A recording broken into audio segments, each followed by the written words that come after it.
Welcome to the Urban Cowgirl Show.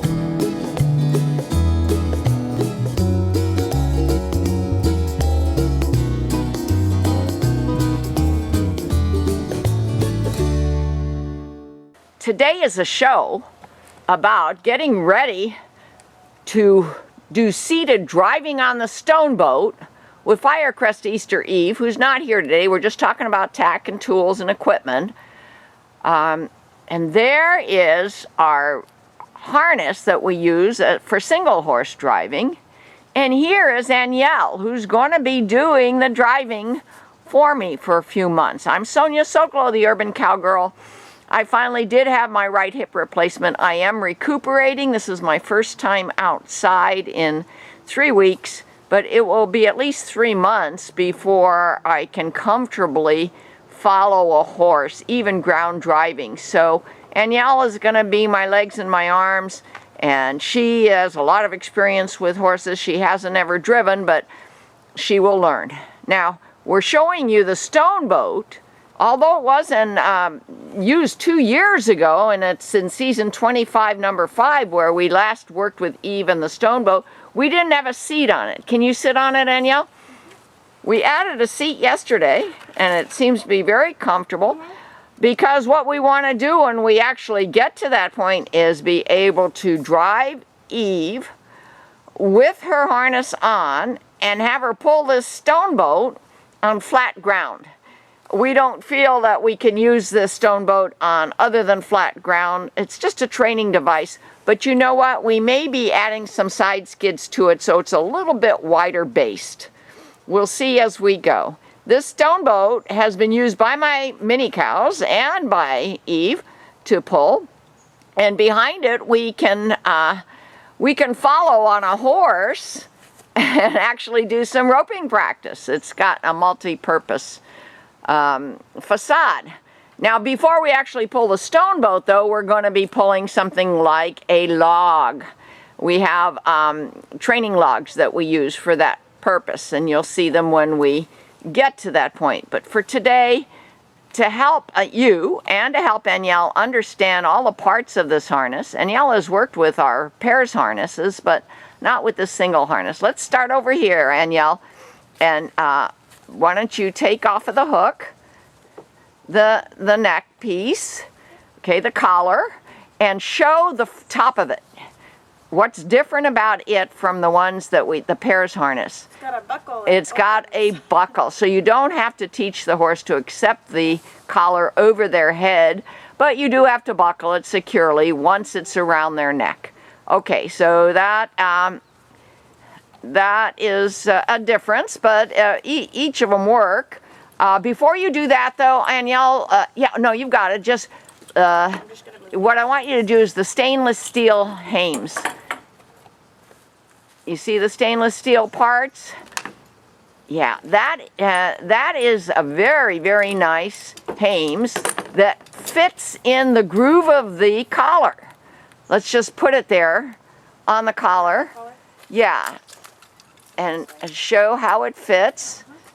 Good. Okay, so the hames are a separate piece, and we add them to the collar once the collar has been put on the horse. Our pairs collars don't have hames, right? Okay. Next, choose a piece and we'll talk about it. Our very nice bridle, okay, with an overcheck and blinders. Okay, and Eve is very used to wearing that bridle. It is sized for her. Okay, next.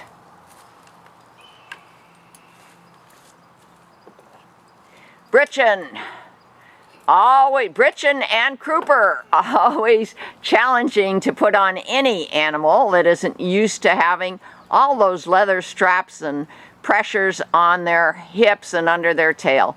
Eve has been great about it, but when we actually do this with her, probably within a week or so, we will do it very slowly, as if we'd never done it, because it can be very scary to a horse to have items like that, putting pressure on their bodies where they're not used to it. Okay, next.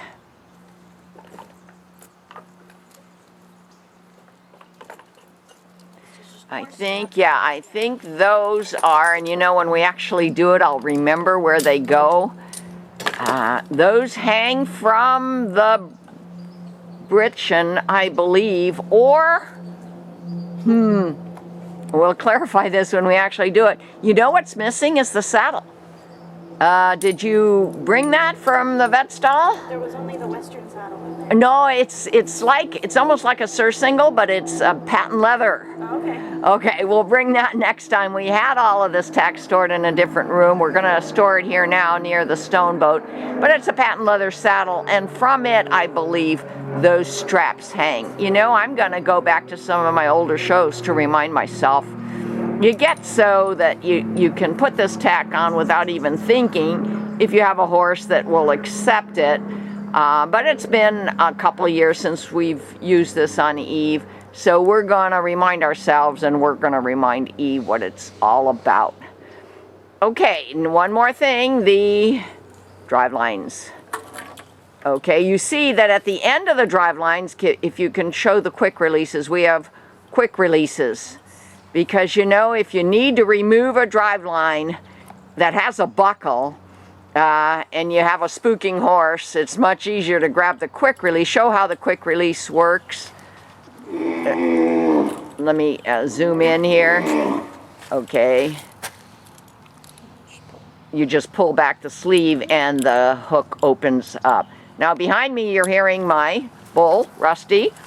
He's making a statement. Eve is used to that kind of bullish sound, so I'm not worried about it. He will be allowed to remain where he is, where he chooses to be in his corrals, because he wants to watch too. Okay, so the stone boat, the harness.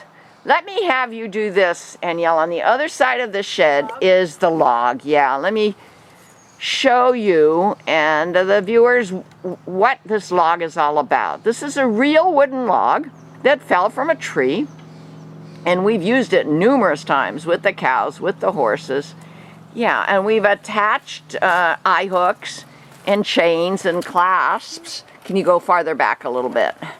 Yeah, and it's going to be the thing that Eve first pulls.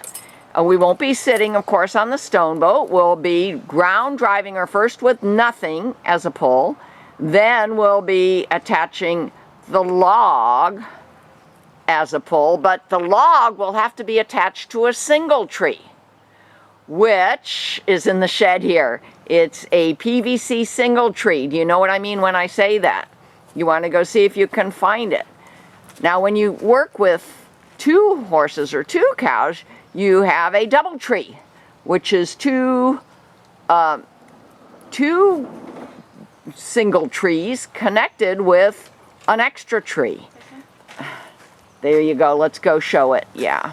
These are all things that I have created over the years for tools to train. And I've learned a lot about doing that by watching RFD TV and by studying Doc Hamill's I think it's 5 or 6 DVD set about harness pulling, and by watching Doc Hamill's extra 2 DVDs, which he produced after the initial set, called Avoiding Wrecks. There are so many ways to get in trouble with all these straps, all these attached tools and equipment, if a horse does what any horse might do under the circumstances that they're spooked. Now this weekend I'm meeting with my 3-person staff in my living room, and I'm showing them a video that I taped from RFD TV by Clinton Anderson about how any naughty horse can be fixed to become soft and compliant and give you the right answer. That's number 1, but I'm also showing them, I've sent it ahead of time as links into their email, 2 shows that were available on YouTube that depict what can happen when things go wrong. No matter how good of a horse, how experienced a horse, no matter how beautiful a rig you're driving, things can happen. And the message that I'm going to be explaining to my staff this weekend is, if such a thing happens here, one of the most important principles to remember is stay calm and quiet. It is the tendency when something like that happens to yell at the horse and say, whoa, and lift your arms and get in the way and try to stop the horse whose natural response to concern is fleeing. Really, what you need to do is very calmly and quietly try to regain the horse's confidence. Now, if they continue to get wrapped up in straps and chains and so forth, you need to have the right tools around. And wherever I have harnesses, I have a knife, a very sharp knife, in case the animal gets wrapped up in straps that need to be cut off rather than unwrapped. So, okay, that's looking at the possible bad, but hopefully explaining optimistically the possible good, us accomplishing stoneboat pull with Firecrest Easter Eve on a seat connected to the stoneboat. And this may take multi-parts. We're not in a rush. It may take multi-years. We're not in a rush. We're going to do it in one small baby step at a time. And as I become a little bit more sound on walking on my right leg, my left leg is fine after a year and a half ago having the right hip replacement. As I become a little bit more confident that my right hip is well seated in my hip joint, I'll be helping Anielle do this. Now, we'll always at first have our two other helpers, Sam and Derek, at either side of Eve's head, just in case something spooks her. Because we are back here close to a creek bank, and even though Eve is used to, for example, my bull roaring or running around behind her, she may not be used to a bobcat, a coyote, a mountain lion, a deer coming out from the creek bank. So we always have to be ready for the possible spook. We will do it in tiny baby steps so that we will build confidence both in ourselves and our livestock, in our horse, Firecrest Easter Eve, and always be vigilant for body language signs. As Tom Dorrance always said, you can tell before a horse does it that they're going to do it if you watch for the body language signs. So we'll be talking about those as we proceed as well. And that's all for today. Sonia Sokolow, the Urban Cowgirl.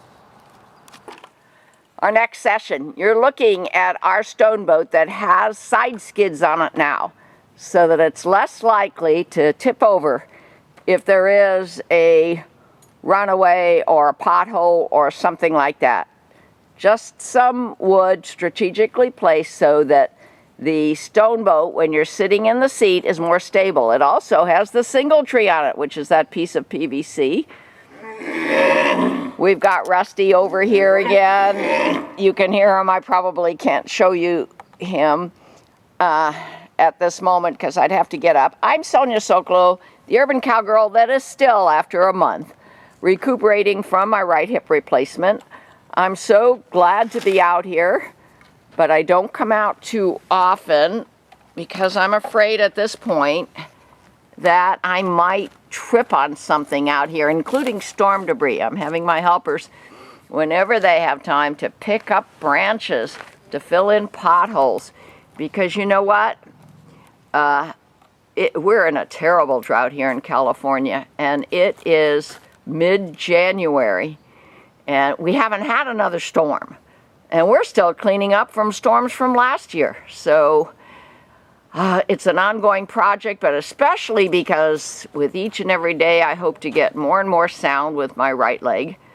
I want to be able to come out here and go wherever I want to without worrying about not being able to see where I'm walking.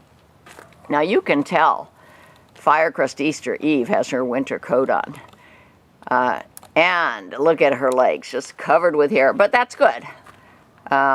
Although they have shelter at night to go into if they want to, they do come out here and browse and graze and go to their automatic feeder drops, which drop 5 times during the night, so that they have to walk to eat. You know, I try to do a natural life for my animals.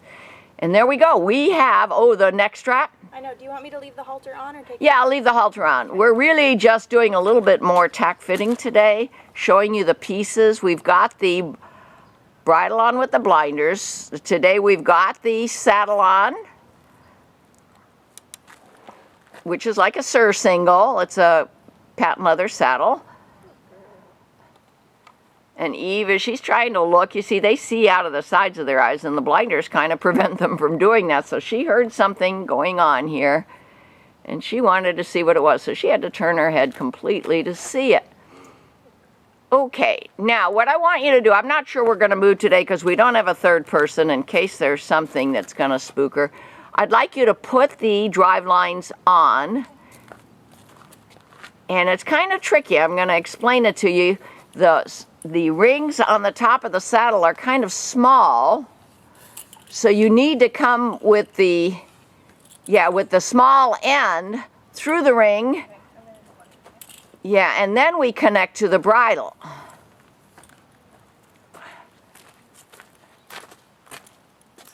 Yes. Now there's going to be a bunch of straps here, you know, and there's going to be a bunch more when we put the britchin on and the crooper and etc. And the other straps that hold up the tug straps, and if you're driving cart, the shafts. There you go. You know, you actually can go through that clip that I have in the future because it's bigger. And you see, you could get bound up in those small rings. This is a show bridle and a show surcingle made for much finer tack. But we're doing ranch horse versatility here. We're not using show stuff. There you go. Okay. And it is traditional to just wrap the drive lines over the... I'm going to take it out and put it through the big one. And put it through the big one? Yeah. Yeah, because it binds through the little one. Yeah. I think that's probably why we have it on there. And the little one is just something I added. I mean, the big one is something I added. It's just like a clip. Yes. Okay. And then you very comfortably put it over her back. She gets used to it. Of course, if there is a spook, you got to know it's going to fall off. Okay. And the other one. And see that the overcheck strap is connected to the surcingle. Why is it there? Well, when they're driving cart or pulling a log, you don't want them bending down to the ground if they see something they want to smell or eat. And that keeps them from going all the way down.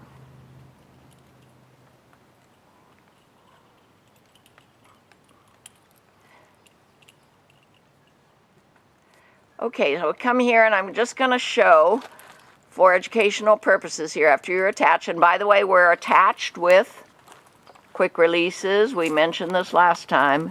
If there is a wreck, you want to be able to release things as quickly as you can. And show the where the shaft would go. Now, Anielle doesn't have much experience, but there it is. Yeah, that's a shaft holder built into this surcingle. Okay. And also, we may be using it in the future for tug straps or whatever. I'm not sure. We're going to take this one small step at a time. It's been 2 years since we've harnessed up Eve for pulling. And we're going to, as we can, do a little bit more each time. Anielle, I'm a little concerned about her. I'm going to show this here. Her right front hoof. Can you come over here? I'm going to zoom in on it. I've been so incapacitated due to my surgery that I didn't even go out when the farrier was here. Do you see the little dip in her right front? Or is that, am I looking, is it rather than being a flat right front, it dips down. Can you go and touch what I mean? Like this part? Yeah. Yeah, it definitely is a little. No, the other one is too. I think this one is a little more. A little more, okay. Now it's two more weeks until Michael comes again. Mm-hmm. I definitely, you're going to be here on a Thursday, right? I definitely want you, if for some reason I can't come out, to discuss that with him. Okay. Is there a reason that she's growing that way? Is it a reason that he's leaving it that way without trying to rasp it down or whatever, okay? All right, now, Anielle, if we were so inclined, we would release the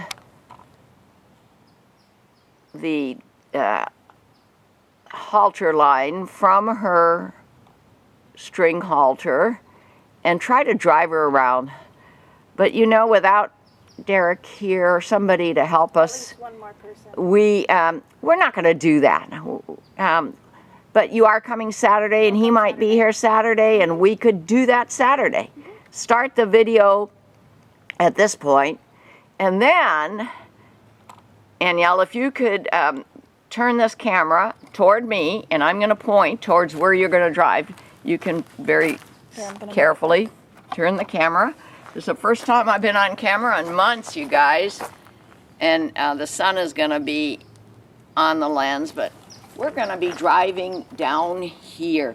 We're going to stay on the flat at first, and then as we gain confidence, we're going to go into the obstacles area, which most of it has had the storm debris picked up.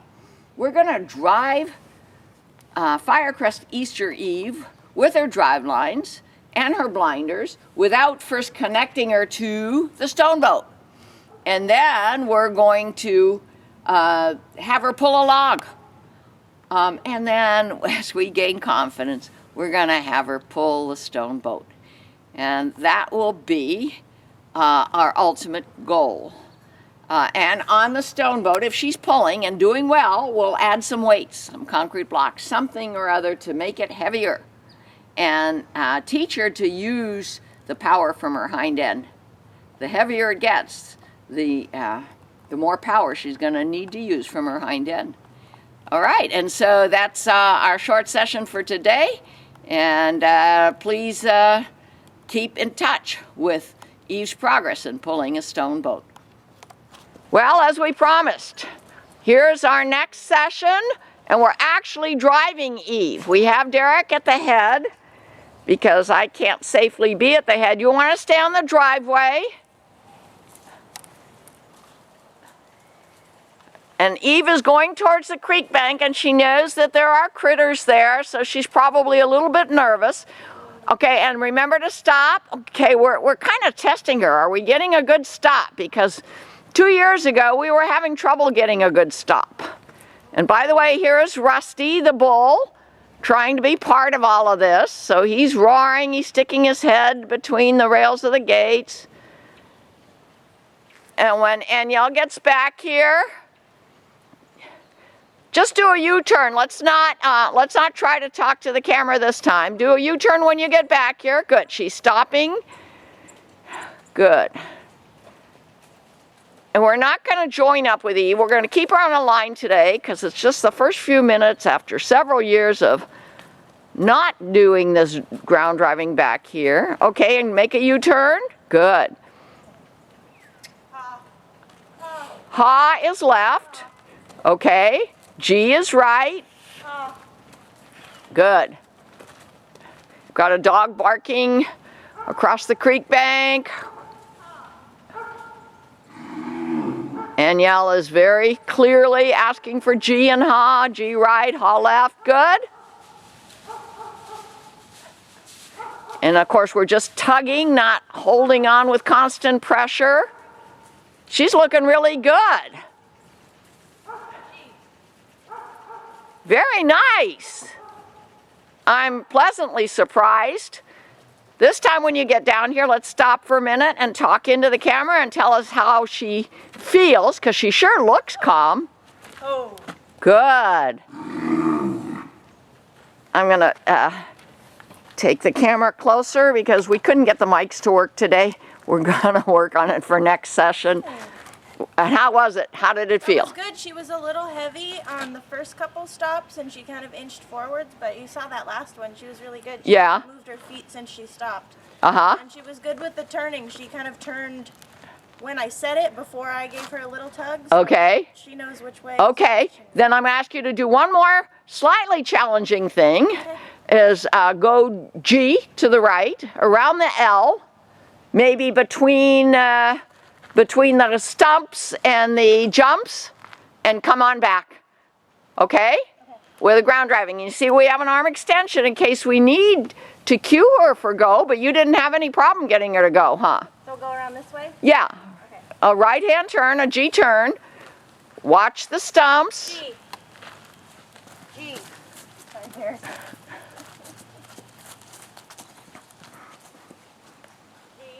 This is kind of a pretest. What are we in for? We're gonna do, oh, you're gonna go through the L? Ha, good. We do the L forwards, backwards, left and right. We do it with saddle on, with ground driving lines on. It's really a good exercise. Just made up of some white vinyl rails hooked together. Good. Good.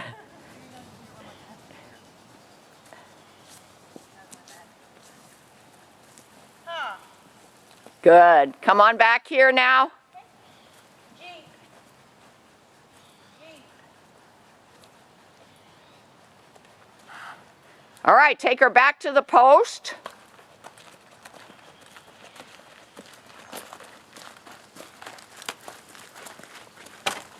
She gets an A+ so far today. Good. Okay, now we're going to watch you untack. How do you do it when you got those long drive lines? It's traditional to throw it across the back like that, being aware that if she spooks, they may fall. Then tie up with the lead line.